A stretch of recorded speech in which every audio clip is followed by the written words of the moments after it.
beautiful people, it's your girl Tracy, and today I am coming to you with my top favorite hand, finger, wrist, and arm exercises that I did post recovery or post stroke. So I'm gonna jump right into what I have. It's more of a tension ball here. I have a resistance band. I have some coins. Y'all know this is one of my all-time favorite with the coins, and because the coins will probably fall first, I want to utilize that first since it's on the table, and I'm jumping right into it. And again, these are my top favorite hand, wrist, arm exercises that I was asked to present. There's multiple videos on these on my YouTube page that may be more in details with the workouts, but I just want to give you these. So starting off with, I actually have quarters here. I have 5 quarters from my right hand, 5 quarters from my left hand. I'm left-handed affected. So jumping right into it, we're going to start off with coin slides. And so before you even get there to do this, I want you to warm up the fingers, because what we're going to end up doing is placing these fingers on the coins. And my hands are pretty cold right now. So my hands are cold, pretty stiff. I don't get a lot of movement in my affected hand, which is my left hand. So I'm trying to warm them up before I get going. But I want you to warm up your fingers. So if you have to work with opening your fingers up or anything, definitely do that. Stretching out your wrist, make sure you do that.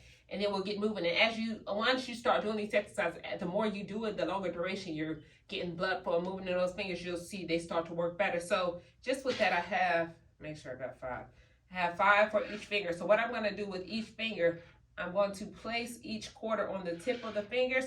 And the reason I like to start off this exercise with utilizing both, for one, you could do this while you're in the mirror, paying attention, because again, that proprioception helps us to understand what our non-affected side is doing to help our affected side. So I definitely want you to do that. So even like I have it going on over here, our goal is to eventually do this with our affected hand. Even on my right hand, it slips, and I have no issues with that. And we'll see what this left hand is going to do again, because when my body is cold, especially this affected side, Lord Jesus, it just says, goodbye, I'm shutting down. So anyways, we got it good. Okay, Lord, we got it good. So starting off, after you warmed up the fingers, I want you to put the fingertips of both of your hands on the quarters. And definitely it makes a difference when you're actually looking and paying attention to what you're doing to actually make sure. And the reason that is, for one, because you may not have full feeling on all of your fingers, or you might be cold like I am right now, and your fingers say, hey girl, we ain't giving you no movement. So having that eye connection sends signals to the brain to understand what we're trying to do. So we're going to warm up these fingers when my fingers start to act right. But anyways, for the purpose of this video, let me quit talking so I can show you real fast. Because me talking and trying to move at the same time is not really going to help. So what we're doing is working on opening and closing the fingers. And again, trying to keep direct contact with your fingertips and the quarters. So it just really is a challenge to the brain. So yes, we know you could do this by itself without it, but it's we are training the brain to understand doing things that are complicated and coordinated at the same time. So I'm going to have you start off again with warming up the fingers with just an open, spreading all the fingers out. There we go. Spread, spread, spread, and closing. And we'll do this duration. Our goal is going to do this 15 times. Literally opening, sliding the fingers. And if you try to detach the coin, take your time to keep that coin attached. So I'm moving very slowly because I'm really trying to get this left hand warmed up. And I'm trying to, at the same time, connect with these fingers. There we go. So we're opening and closing again 15 times. After we've done that with the 15 times opening and closing, and I'm going to say something right here. Well, because I was trying to concentrate so much on my left hand to focus that I was pressing through to make sure I did not disconnect with the quarter, I didn't realize I was like digging into the table on my right, so my right hand started to cramp up. So that's why I just started doing that. But pay attention to what you're doing. And obviously you won't be talking when you're doing this exercise or trying to pay attention to y'all. You'll be focused. I want you to really focus on while you're doing this exercise. Have the mirror in front of you for both sides and just really try to trigger the brain to understand what we're doing. Again, it's an open and closed, and we're doing finger slides. Now we're going to move this over to the side. Oh, actually, I'll show you on the right side. And I like to do the right side first with the more complicated things like what's the word I'm looking for? I can't think of the word I'm looking for, but with the more complicated motor skills, which is a lot more complicated, I do the non-affected side first, again, so my brain can really understand what we're trying to do here. And with this one, with the coin slide and pick up, I'm going through each finger, connecting it with the thumb, slide it off the table, picking it up. Then you go to the affected side, doing the same thing, slide it off the table, pick it up with each finger. Concentration here. That's what it takes, definitely concentration. And if you drop it, you don't get to just pick it back up off the table and put it down. You got to do that same finger. There we go.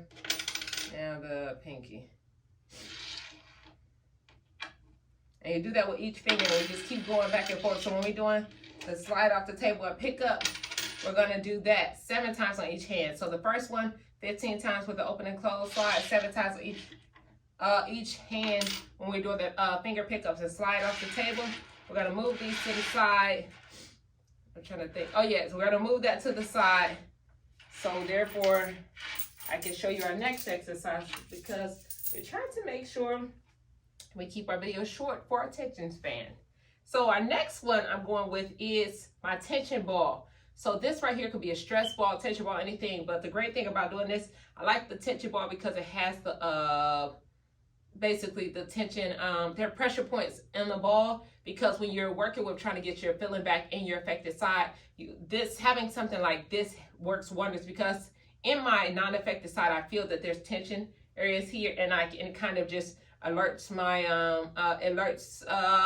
the different pressure points and circulation in my body. So putting it in my affected side where I don't quite have full feeling, or you may not have any feeling at all, we're trying to make the brain understand that we're trying to wake these nerves and the sensations up on this side. So that's why I like the tension ball. My first thing I would do for this is, I did this on a regular day basis all day long. So if I was walking around the house, standing in place, sitting down, watching TV, or even walking up the stairs, that was my biggest challenge.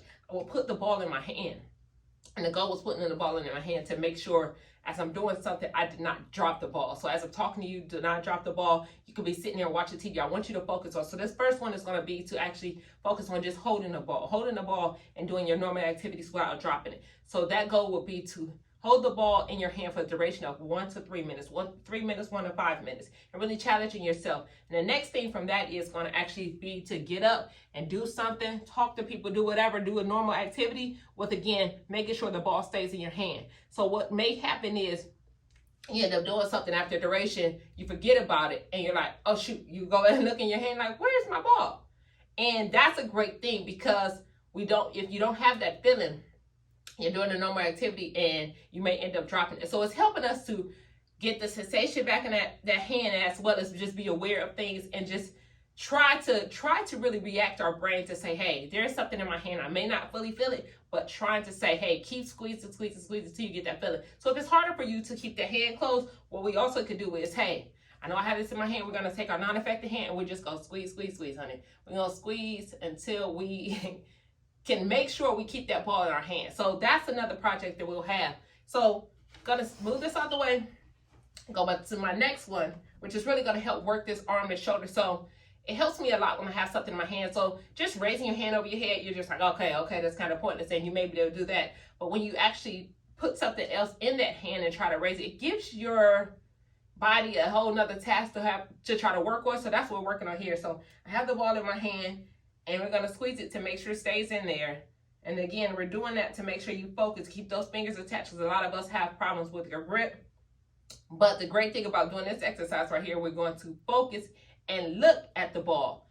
That proprioception is huge. We're going to look at the ball to make sure we don't drop it. So I have this ball in my hand here. I'm going to drive it up. I'm still looking at it, Go overhead. All the way up overhead as far as you can. Turn that hand, keep looking at it, or you can have the mirror in front of you. Keep looking, squeezing, and dropping it back down. Twist it all the way back around. So right now we're working that shoulder, getting the fluid moving in that shoulder, the scapular. Bringing it up. When you bring it up here, you're really activating, going overhead, you're activating your lats. So we're really getting some great movement in there. So I want you to do this one, which this is called a frontal raise. I want you to focus on the frontal raise with just a full twist of the arm. I want you to focus on the frontal raise and then really push it out to make sure you keep that elbow straight. We're going to do this 12 on each arm. So of course I do want you to do it on your non-affected side as well, just to get even movement. Our next one from that is going to be, we're going to place this hand, our non-effective hand, onto our hand with the ball in so we can make sure it stays down. And we're going to close it because now we're going to do our wood chop. So I'm going to go from, I'll start on my left side. Wood chops, we're going to do it straight arm from the left side of the body.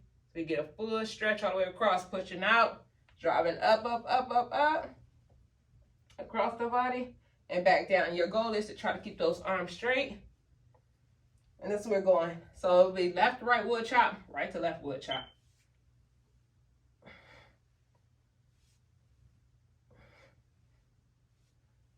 On our wood chops, we did 12 frontal raises. Our wood chops, I'm going to go for 15 wood chops left to right. Then I'm going to place this down so I can show y'all one of my absolute favorite. I know y'all probably seen this in multiple videos that I've done for arm exercises. It's called kiss the bicep. Let me tell you, kiss the bicep. So what that is generally, we will take our non-effective hand, put it on our wrist here, drive this hand, because I always want to do a full stretch, especially because I had a lot of spasticity in my scapula. And originally, it was like me trying to get my arm back here. It was like hitting a wall that just wouldn't extend. So I would give a full stretch all the way across. Pull it up, up, up, up, up, all the way over, all the way over. Bring that arm to that lip and kiss the bicep.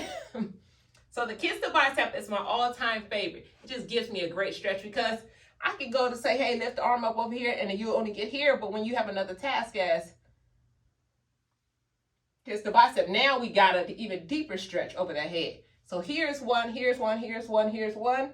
But when you have a, so kiss the bicep. On the kiss the bicep, we're going to go 15 with the kiss the bicep as well. And the challenge of doing it with the non-affected side is really going to, because you got to hold, you got to get those fingers open on your affected side to really squeeze. Because now we're working on grip again. Now we're working on grip to have this hand over here. And we're going to help it, take it across, bring it up, and kiss the bicep. Now we work on both sides. So after I kiss the bicep, now we're going to do our resistance band. I like to call this kind of like a lat pull. So you get both hands in here. And what I want you to do on this is to focus to make sure your elbows stay up nice and high. So definitely do this in the mirror because you can end up, I'll show you, you can end up closing, pulling back, and this arm could drop down here, and this was up here. I want you to focus, make sure you're in the mirror so you have an even grip, an even grab on both sides. Squeeze back, squeezing the lat, squeezing the shoulder blades, and really focus on that. So this right here, we're gonna do 25. Yes, I said 25 of these. So this will be our lat pull or resistance band pull. And then we have one that I like to work your biceps and triceps. So I have my affected hand facing up towards the ceiling. So we're going to activate the bicep on my affected hand. And with my non-affected hand, I'm pulling away and activating the tricep here. You have that tricep muscle. So we'll go here, I'm pressing down. And as I press down, I'm curling up. So you'll see the bicep actually be activated. I'm going to say 12 to 25 because this one could be a challenge for you. So 12 to 25 on the bicep and tricep stitches. And of course, you're going to do that on the opposite side. So really just a twist in the wrist, which is great for you working the wrist as well. We're going, trying to make sure I'm doing it right. Yep. So press it down with the tricep here and bicep there. There we go.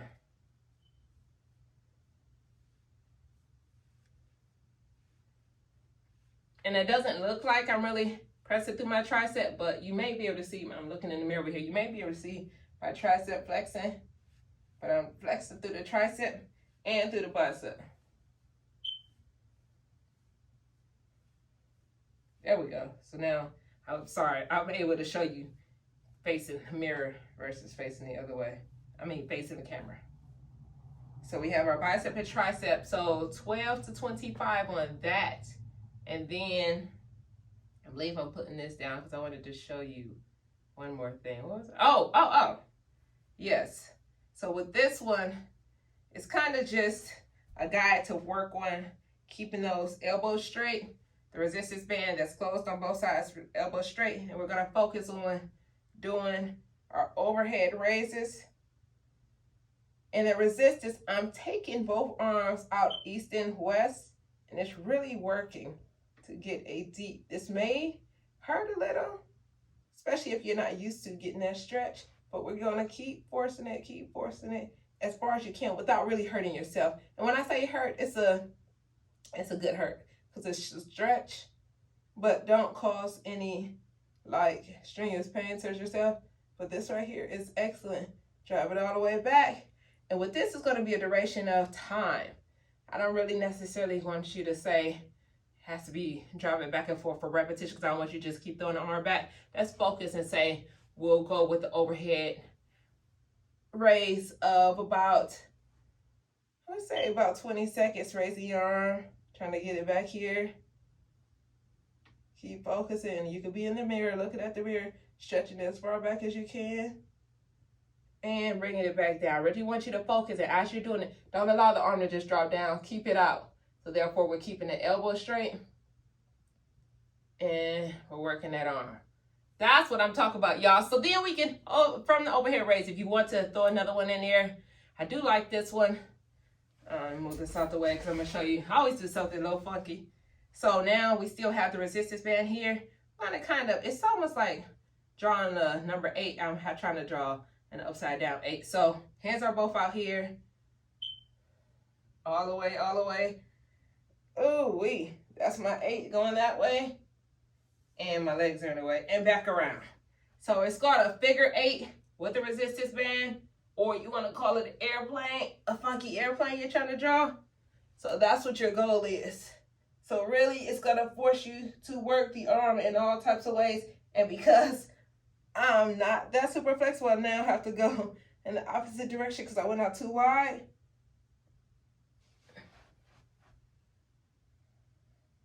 There we go.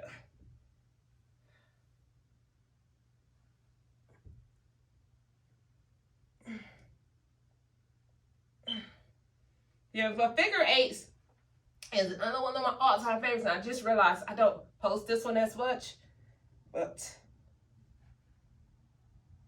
oh, let me go back in the opposite direction. Have that many in this way. All the way up. And there we have it. I'm sweating now, y'all. So try these out again. These are my favorite arm, hand, wrist exercises that I've done. Another one. I apologize. I always forget something at the end. For the fingers, the finger taps that I love doing. So what you do is, in order for us to help to get each finger here, we're going to take one at a time. And with this one, literally, guys, the duration of 21 rounds. So you know how they say you pick up a habit in 21 or something like that? So 21 times. Yes, it sounds like a lot, but no, it's not a lot at all. Do this 100 times a day, for real, because it helps you get fluid movement in those fingers, especially if you're dealing with spasticity, tone, and if you're just cold, because I don't know how it works for y'all, but me and cold, oh, Lord Jesus, my body just says, nope, shut down. So this right here helps to get some movement in it and help those fingers recover a lot better, a lot faster, and just help you throughout the day with things you're doing. So you might even want to start one of these before we do even the finger slides, because this will help you just loosen up the joints and get some blood flow in there. So again, I thank you. Let me know how you love these videos, and I'll see y'all tomorrow.